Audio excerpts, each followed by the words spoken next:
और क्या प्रश्न है आपके कंपटीशन के बारे में या और के बारे में?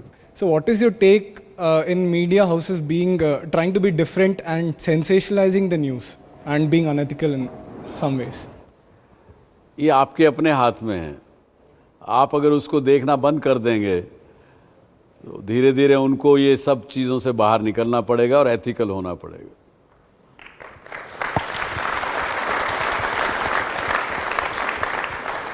सोचिएगा ज़रा इस बात को, क्योंकि ये जो पर्टिकुलर क्वेश्चन आपने इस इंडस्ट्री का, इस कंटेंट का पूछा ना, इस पे ये एप्लीकेबल हो सकता है। आपको लगता है कि कोई सामने वाला अनएथिकल है, just remote is in your hand, change it. On the other hand, हर एक ये इस प्रकार की चीज़ हो गई कि वन अपमैनशिप आज के दिन में चल रही है। मैं किस प्रकार से कितनी ज़्यादा अटेंशन लोगों की लूँ, क्योंकि आप जो सोचते हैं इसमें इस डबल लोग इस प्रकार के भी हैं अपने देश में व्यूअर, जो कि खुश होते हैं कि एक ताकतवर आदमी को एक जर्नलिस्ट अगर सेंसेशन करने के द्वारा या किसी द्वारा उसको शटअप करवा देता है तो उसको भी लोग कई पसंद करते हैं। दोनों तरह की चीज़ें हैं। अल्टीमेटली एवरीबडी नोज कि कौन क्या सच्चा है और कौन गलत है। अल्टीमेटली ट्रूथ प्रिवेल्स, और ये भी सेंसेशनलाइजेशन ज़्यादा दिन नहीं चलती और नहीं चलेंगी, ऐसा मेरा विश्वास है। सर आपसे पूछना था कि जैसे अगर मैं किसी कंपनी का सीईओ हूँ तो मेरे को पता है कि जो कस्टमर्स हैं वही मेरे को रेवेन्यू जनरेट करके दे रहे हैं। कंपनी स्टैंड ही अपने कस्टमर्स के बेस पे करती है, और जो मेरा कस्टमर्स तक पहुँचने का तरीका क्या है, वो मेरे एम्प्लॉयज़ हैं, जो मेरा वर्कफोर्स है। तो how can I motivate my workforce, क्योंकि वही है जो मेरे को कस्टमर्स के पास लेके जाएंगे और मेरा बिजनेस लेके आएंगे। तो आप जैसे इतनी बड़ी कंपनी है, आपका मतलब कस्टमर से आप रिटेन करते हैं, तो how do you motivate your workforce कि वो कस्टमर से आप कैसे रेवेन्यू जनरेट करें, क्योंकि एक एम्प्लॉय ही है जो आपके लिए रेवेन्यू ला सकता है और कस्टमर से ही ला पाएगा। ये तो एचआर का क्वेश्चन है आपका, ह्यूमन रिसोर्स डेवलपमेंट का, क्यों ऐसा ही है ना? Yes, sir. अब इसके अंदर तो एक पूरा सेशन ही लग जाएगा, लेकिन अगर संक्षिप्त में मैं कहूँ आपको कि आपका एम्प्लॉई या आपका जो फील्ड फोर्स है वो कैसे मोटिवेटेड रहे, उसके लिए आपको एक अच्छा मैनेजर बनना पड़ेगा। मैनेजर से मतलब अगर 2 आदमी भी एम्प्लॉय भी आपके पास हैं, आप उनको ठीक से मैनेज कर रहे हैं कि नहीं कर रहे हैं। आप उनके जब वो अच्छा काम करें तो तुरंत आप उसको अप्रिशिएट कर रहे हैं कि नहीं कर रहे हैं।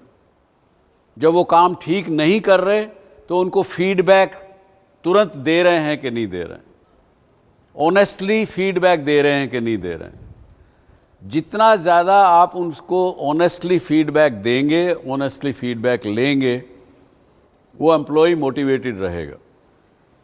जैसे कि हमने पहले इस सेशन में, इससे पहले जो बात की कस्टमर की, कस्टमर को आपको फ्रॉम ए सेटिस्फाइड कस्टमर आपको अपना उसको ब्रांड एम्बेसडर बनाने के लिए क्या करना है, जो हमने चर्चा की। इसी प्रकार से एम्प्लॉय भी आपका जो फील्ड फोर्स है उसको ये विश्वास होना चाहिए कि एक तो आप कंपनी जो चला रहे हैं बड़ा एथिकली चला रहे हैं, जो वो बात कर रहा है दूसरे कस्टमर के साथ वो सही कर रहा है, झूठ नहीं बोल रहा है, आप उसके साथ अच्छा और एकदम यानी जेन्युइन व्यवहार कर रहे हैं। उसको चाहे भले ही आप तनख्वाह उसको कम दे रहे हो, वो पैसे की हमने सर्वे करवाया है, पैसे की वजह से एम्प्लॉय मोटिवेटेड नहीं रहता है, बल्कि कुछ सर्वे में तो ऐसा निकल के आया कि अगर आप पैसा ज़्यादा देते हैं एम्प्लॉय को उनके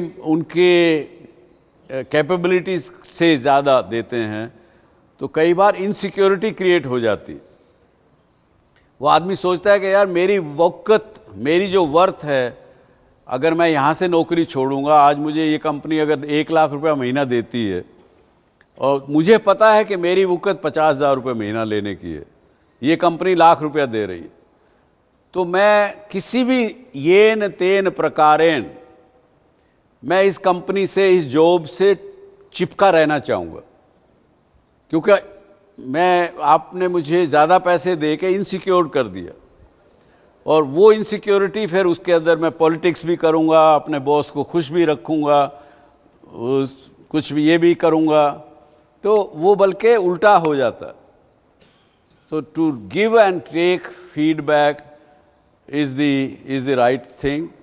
और अगर यही मैंने पिछले सेशन में कहा था, आप हमारे DSC शो के ऊपर लॉग इन करेंगे तो संवाद करके छोटा सा बुकलेट है, वो उसमें है ही ये कि संवाद means communicate with your employees and yourself and you will have a motivated employ.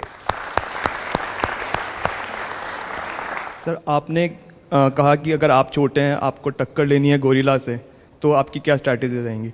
But अगर आप गोरिल्ला हैं और आपके सामने कोई छोटा चूहा आपका एरिया कैप्चर कर रहा है, तो उस टाइम आपकी क्या स्ट्रैटेजीज रहेंगी। अगर मैं गोरिल्ला हूँ और मेरे सामने अगर एक वीक कंपेटिटर आता है, तो जो आज की मैनेजमेंट की थ्योरी है वो तो यही कहती है कि मैं कुछ भी ऐसे एक्शन करूं जिससे वो किल कर सकूं उसको। लेकिन पर्सनली मैं ये नहीं सोचूंगा कि वो एक राइट स्ट्रेटजी होगी। वो व्यक्ति अगर कुछ काम अच्छा कर रहा है, मैं उसको बल्कि ये कहूँगा कि भाई तुम इस कंपैटिटिव वर्ल्ड में अकेले इस छोटे बिजनेस के साथ ज़्यादा लंबा नहीं चल पाओगे, स्केल अप नहीं कर पाओगे। आपके अंदर ये खासियत है, आपके अंदर कुछ हुनर है, टीम अप विद मी, मेरे साथ पार्टनरशिप करो ना। Instead of having 100% of this big a pie, you take 30% of that large a pie. That is what I will try to tell him and learn something more from him, and that's how I remain ahead of the competition.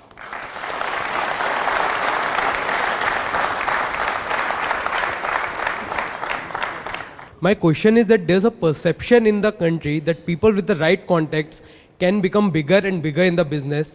However, a person who is new cannot compete with them due to crony capitalism and aspects such as that.